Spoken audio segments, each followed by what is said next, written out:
Bueno, estamos viendo que fueron sacados del templo cuando están leyendo la Torá a todo el pueblo y se dieron cuenta que los sacerdotes se habían mezclado con mujeres del pueblo de Babilonia y fueron excluidos, lo echaron de la tierra.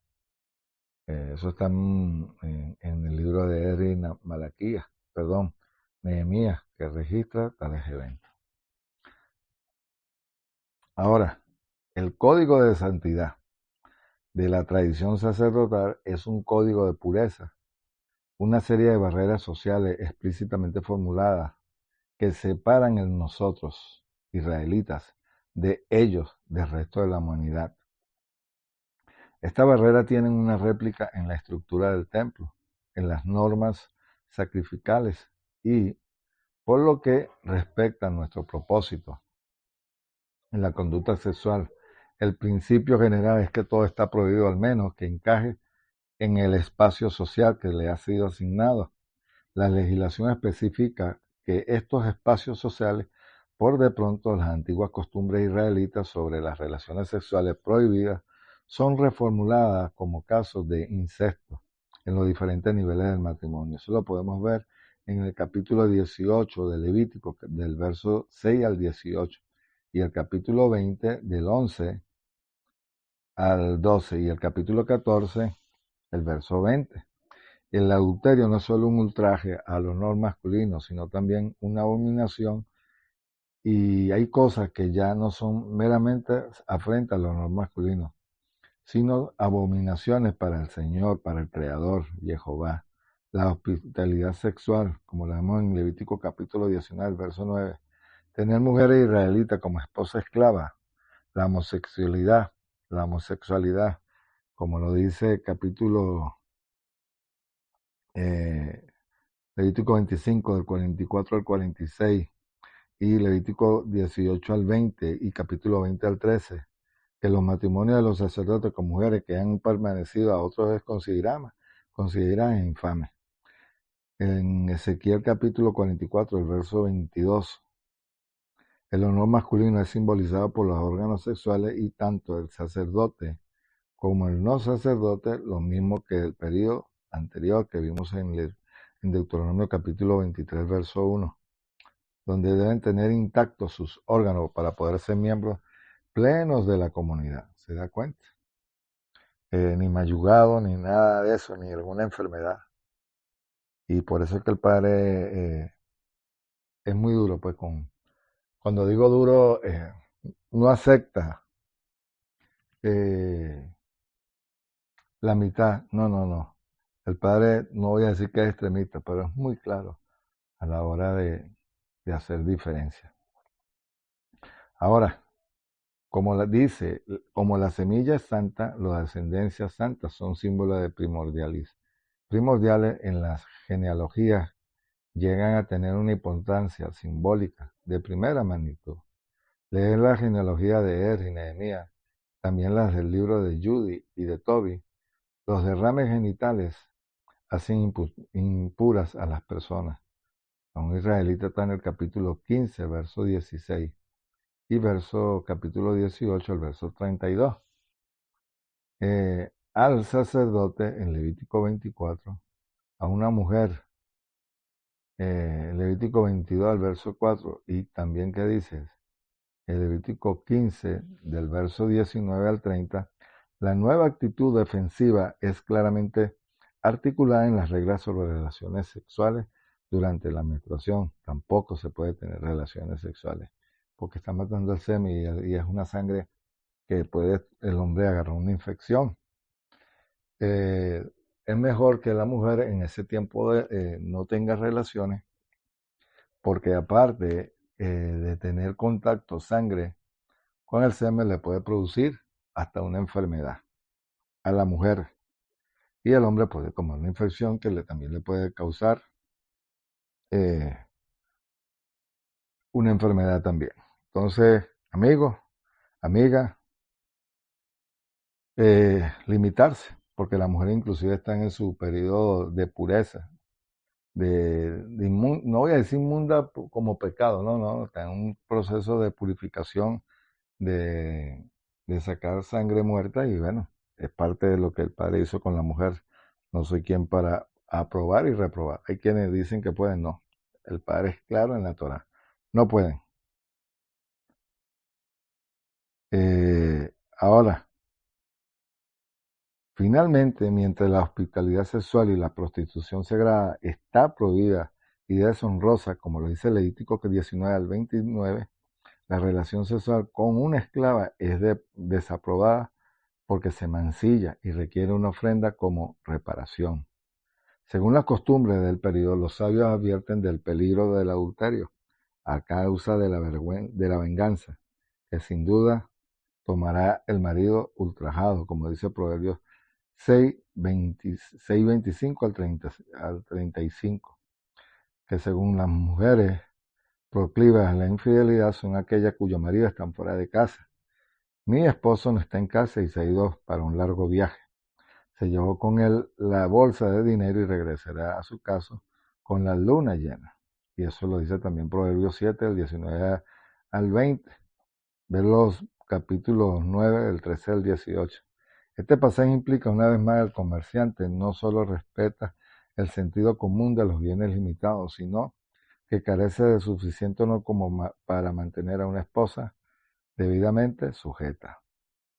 La mayor parte de la información sobre las costumbres de la estrategia defensiva se encuentra quizá en el libro de Eclesiástico, el libro de Ben-Sirá, escrito como en torno al año 150 antes de Cristo, de Yeshua a Mashiach, de Yeshua el Mesías.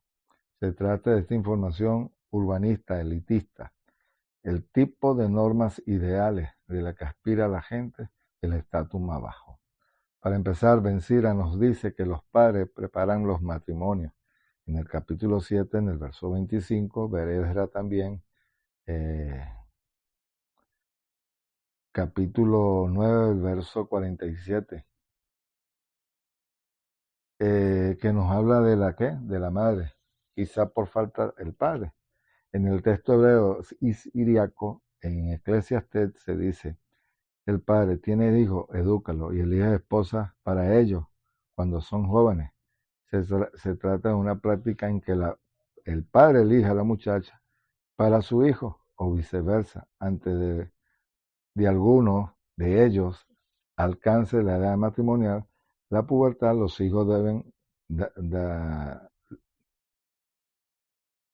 la vida a sus padres, por supuesto. Es una deuda que nunca podrán pagar adecuadamente.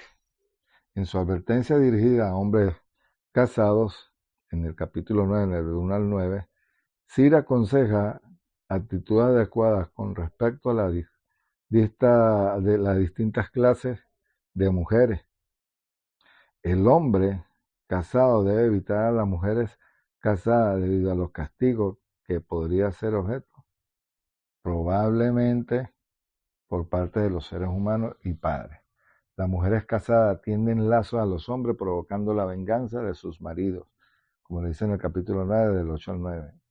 El trato con prostitutas desemboca la pérdida de la herencia, y bien porque la prole no tendrá padre, bien porque el padre del hombre es cuestión de que quedaría avergonzado por las acciones de su hijo. Sira concibe que la esposa encarnada en su esposo, pues el divorcio significa cortarla de su carne, como podemos ver en el capítulo 25 y 26. Esto implica que además de que el matrimonio es considerado una especie de relación sangre, los dos son una sola carne. Del mismo modo, los hijos son una sola carne con respecto a sus padres. Las hijas se casan fuera, viven con la familia de sus esposos. Aunque una hija puede todavía llegar a avergonzar al padre, eso lo dice el capítulo 22, al verso 3 al 6, observar el nacimiento de una hija es una pérdida, según Eclesiastés, capítulo 25, del 16 y 26 y 27. Habla de los distintos tipos de conducta de la esposa, la cual lo vergonzosa, de la forma vergonzosa, a la honorable, incluyendo esposas rivales. Aludan a vencirá a un honorable, incluyendo esas esposas rivales. En el 25-21 alude vencirá a un importante valor cultural. La esposa ideal es la que es hermosa y rica. Recordad que Judy encarnaba este ideal. Aunque era viuda y no había vuelto a casarse, en Judy, capítulo 8, el verso 1 al 8, también Sara lo que quería sería para su esposa de Tobi. Eso lo podemos ver en Tobi capítulo 6 del 11 al 12. Sin embargo, mediante el matrimonio, la riqueza de la mujer debía pasar al marido, pues es ignominioso, vergonzoso, una gran desgracia que la esposa mantenga al marido. Eso le dice Eclesiastés del 25 al 22. La historia del joven Tobi indica su peculiar situación social, pues Sara pertenece a su línea patrilineal y la riqueza de ella le pertenece una vez casado. Eso lo podemos ver en todo el capítulo 6, el verso 11. Tal como hemos mencionado arriba, déme un momentico.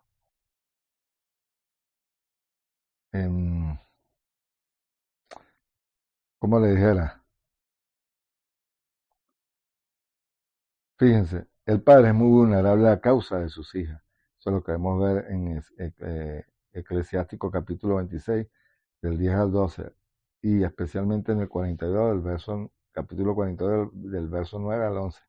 De ahí el imperativo cultural, casarla lo antes posible. A la verdad, en cuanto comienzan las menstruaciones, como están sumidas en el varón, las mujeres pueden avergonzar fácilmente a sus padres y esposos. Así, es mejor la maldad de un hombre que la de una mujer. Él hace el bien, ella hace el bien, una mujer puede traer la vergüenza y desgracia. Eclesiastés, el capítulo 42, verso 14. Observad también el capítulo 40, el verso 19. Incluso la estrategia defensiva, donde la prole es muy importante, una mujer intachable es mejor que los hijos y el honor que provienen del reconocimiento público. Ahora, esta estrategia matrimonial defensiva representa las perspectivas básicas y el principio moral de la percepción. Para el tratamiento de la conducta conyugal y sexual en los escritos de Qumran y las reacciones de Yeshua que nos transmiten con variantes en México, perdón, eh,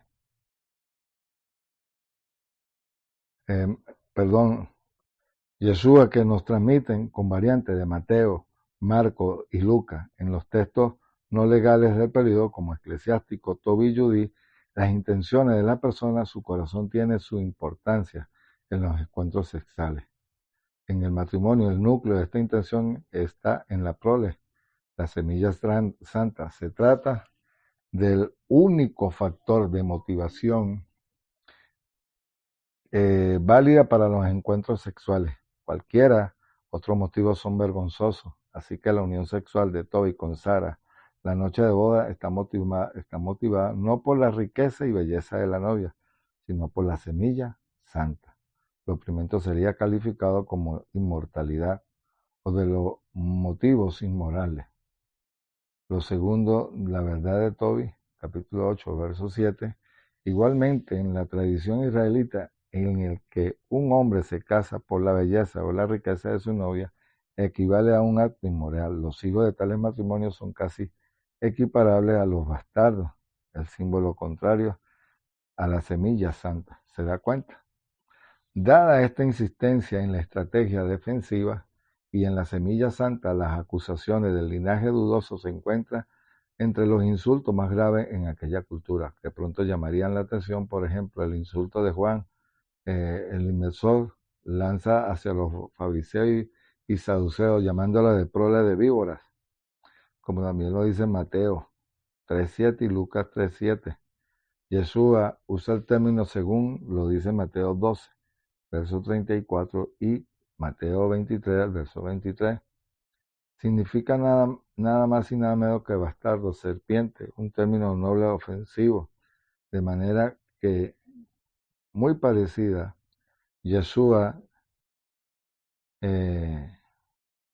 llama a su contemporáneo generación adúltera, como lo dice en Marcos 8:38 y Mateo 12, el verso 39 y 16:4, que literalmente generación de bastardos, vástagos, de uniones adúlteras. Se trata de insultos graves en una cultura en que la pureza de linaje es supremo interés. El dicho que Yeshua sobre el divorcio, donde de nuevo el matrimonio es calificado como adulterio, implica igualmente una prole bastarda en dicha unión. La enseñanza de Yeshua sobre el divorcio será tratada más adelante en la sesión de la comprobación de la hipótesis. Podemos pues definir este periodo israelita post-exílico como el centrado en el símbolo de la prole santa. Esta descendencia forma parte de un pueblo santo, guiado por sacerdotes, con el culto localizado en el templo central de la ciudad preindustrial central de Israel. Las normas de este periodo provienen de la ley sacerdotal, que contempla la conducta de sacerdote y de no sacerdote. ¿Se da cuenta? Que todo esto, miren, la abominación, lo que al padre le molestaba era, no solamente es el ritual del sexo, ritual, lo que llaman prostitución sagrada, sino dejar inclusive la terapia, pero también hacerle esas prácticas, cuando digo de desprecio, desplante, no tratarla bien, y el adulterio o la fornicación, amigos, estamos en serios problemas, y por eso que tenemos que cuidarnos. Si nos dirigimos a la vista al Brit Hadashah y las estrategias matrimoniales típicamente creyentes que tenían lugar en las primitivas comunidades, encontramos que en muchos aspectos se trata de una continuación de la estrategia defensiva cultivada en Israel. Para estas primeras comunidades, la Torá es el Antiguo Testamento, la escritura sagrada de Israel, teniendo dos presentes, teniendo esto presente, perdón. Pensemos en la iglesia, en la asamblea de Pablo y las asambleas post-paulinas que aparecen en el Brit Hadashah. Las presento como las prolongaciones de la estrategia defensiva, de ahí expresión intervalo paulino. Fíjense, Pablo con las primeras comunidades de creyentes que la educaron tuvo lugar a un nuevo rumbo en la estrategia matrimonial defensiva. No cubre un periodo muy largo, sino un intervalo en que Pablo y las asambleas post-paulinas, la base de esta estrategia está en la convicción de que de que toda la gente puede tener igual acceso a Jehová en el Mesías, independientemente de las funciones basadas en el género, la etnia o el estatus social. Lo podemos leer en Gálatas 3:27 al 28, que también Roma, en el capítulo 10,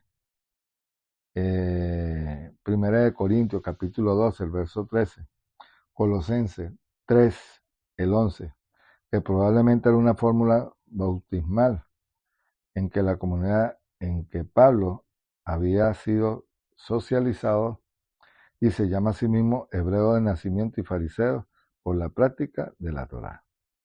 Las normas sobre la conducta sexual, etnia y estatus social provenían de la comprensión en boga de la Torá en el antiguo o Pentateuco, pero que el apóstol, al rechazar el carácter normativo de esta Torá por los creyentes en el Mesías, acaban rechazando al mismo tiempo las leyes de la Torá relativas en la conducta sexual y etnia sexual como no válidas para los creyentes de él.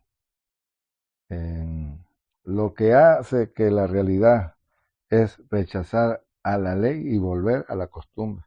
Permitirme que explique esto un poco. Vamos a permitirnos defender esto. Miren, cuando uno mira la descomposición que estamos viviendo y que a la mujer y a los hombres le da igual, que no hay temor del padre, es delicado por lo siguiente. Por eso nos creemos con el derecho a todo. Pero la cosa es que hay gente que se les dice, se les dice y se les dice y no prestan atención. Cuando vienen a ver, amigos, vas a llevar la vergüenza. ¿Por qué? Por tu pesadez, por tu mal genio o porque no quieres cumplir. Bueno, amigo, cuando usted se casó, usted juró en lo bueno y en lo malo. Amiga igualmente. No solamente estoy hablando para los hombres, estoy hablando también para las mujeres. Ahora, a la hora de analizar a Pablo, es importante entender la diferencia entre las costumbres. Las relaciones entre los seres humanos están moldeadas y controladas por reglas de conducta o más o menos obvias por debes. Tales reglas de conducta, debes, son llamadas normas. Ahora bien, tanto la ley como la costumbre tienen en común que se trata de los cuerpos o series de colecciones de normas. La diferencia entre la ley y la costumbre está en la sanación, es decir, en que quien recurre a las normas cuando no las sigue, en quien hace cumplir a las normas, quien hace cumplir las normas. La costumbre es sancionada por las mismas instituciones sociales, creada por las propias manos, mientras que la ley es sancionada eh, por las mismas que instituciones sociales creadas por las propias normas, mientras que la ley es sancionada por otras instituciones, específicamente de forma de instrucción política. Si os parece demasiado el abstracto, pensad en el siguiente ejemplo. ¿Por qué tratáis a vuestros padres como a padres y no nos tratan como ellos a los hijos? Las normas de la conducta de los padres y de afecto hacia los hijos, y así como las normas deben de conducir la conducta de los hijos y sus efectos hacia los padres, forman un aspecto de lo que llamamos la familia. La familia en este aspecto de relación con los padres e hijos se compone de tales normas recíprocas. ¿Se da cuenta? Esto no es porque a mí se me ocurrió, sino que había, independientemente de la condición en que se vivía, el estatus, amigo, eso no me da derecho, y el hecho de que usted conozca esto, amén. Y usted lo conozca, amiga, también, amén. ¿Saben por qué? Porque los beneficiados son ustedes y sus hijos. Ahora, se componen tales familias recíprocas de conducta. Las normas crean las instituciones. Ahora bien, ¿qué pasaría si el Estado o el gobierno de la noción de la institución? Ahora bien, ¿qué pasaría si el Estado o el gobierno de naturaleza de la nación estableciese el imperativo a que los padres y los hijos se trataran con educación y afecto? Lo que el gobierno estaría haciendo es tomar una costumbre de la conducta familiar, de la institución familiar, eh, institucionalizarla doblemente, al hacer cumplir, sancionar mediante el poder del Estado y lo que antes era una costumbre.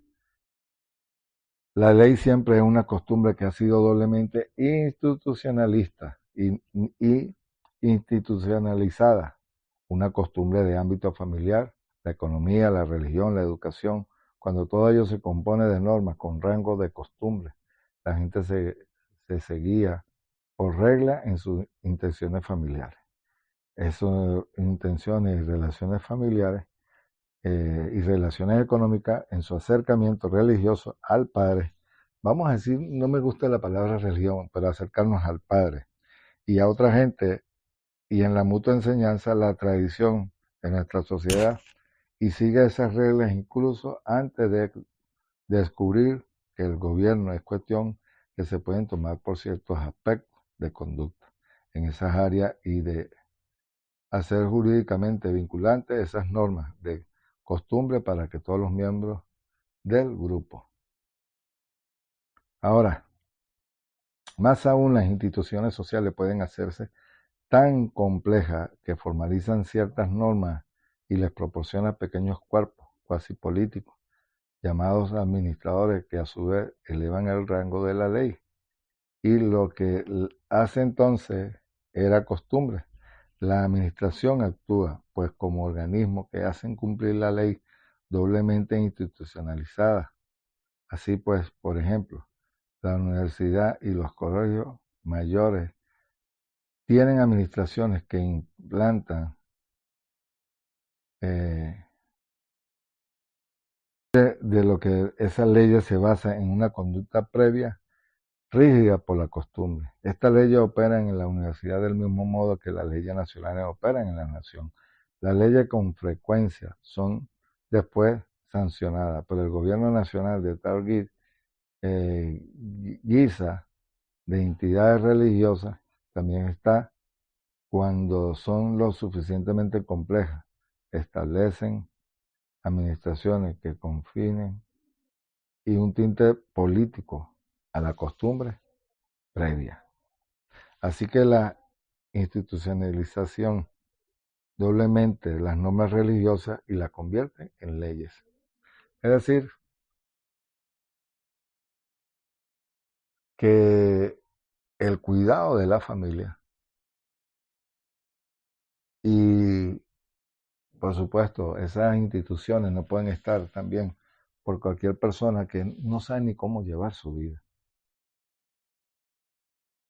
Y ese es el problema que aqueja al mundo.